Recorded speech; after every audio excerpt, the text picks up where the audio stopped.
Thanks for checking out our video. Feel free to join our free weekly newsletter called Pop Culture Annotated, and also join our Discord server to talk with us and others that share your fandom in pop culture entertainment. Links in the description.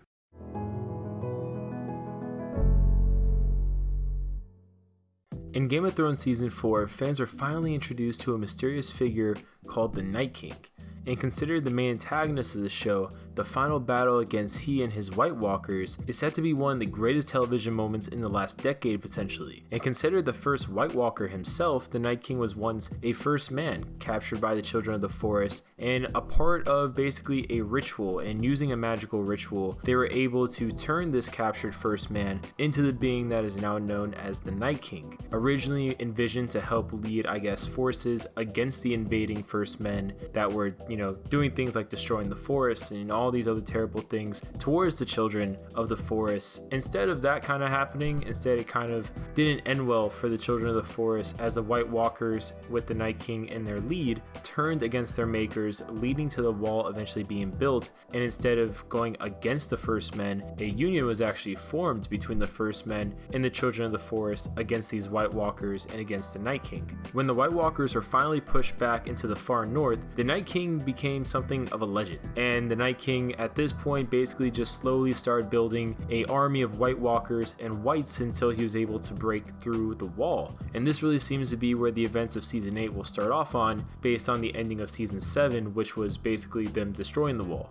And due to the Night King being the first White Walker, it's believed that he's also the most powerful, and also nothing has shown us otherwise at this point, so I think a lot of people are just kind of going with that anyways. And this may be due to the experience he's gained with his abilities compared to others over time, or maybe just a byproduct of him being the original recipient of the ritual that turns people into White Walkers. He's known to be thousands of years old, indicating that he's potentially immortal, and this would actually fit in with some of his abilities, including the Night King being able to reanimate the dead to serve as Whites, which could be done either through physical contact or by him simply being in the vicinity. And if the Night King chooses to, he can actually convert a human into a White Walker without doing a ritual like the Children of the Forest did, but instead by simply placing his finger on the skin. But this was only shown on a baby so far, so it's unclear if he can do it to a fully grown adult or just simply an infant. And the Night King's magical origins also seem to have given him the ability to detect wargs and disrupt their warging, which is an interesting non-offensive type move, more defensive type ability. On the non-offensive and non-defensive side, more of a strategic type ability he has, the Night King is able to leave a mark on an individual, and this mark allows him to basically track that person wherever they go, regardless of magical location, non-magical location. So definitely an advantage the Night King has over a lot of others is that type of magical mark he can give someone. Now, in addition to these magical abilities, the Night King also has enhanced strength and durability, making him incredibly difficult to fight against in close combat. It's not even known if, traditional means of defeating White Walkers even work on him, considering he's just so much more powerful compared to other White Walkers. He seems to be able to basically have an endless army for the most part, because if you die in the battlefield, you might just become a White. And on top of that, it appears he could also maybe summon cold around him, not only being able to be used for concealing purposes, but also just potentially offensively, because obviously if you're really cold, it has different effects on you depending on how you're dressed and all that good stuff. But comment below your guys' thoughts. What do you guys think about the Night King? Do you fear the Night King? Do you think he's cool? Who do you think the Night King secretly is? Obviously there's a lot of theories going on. We've had our own video about it, and we'll see you guys later.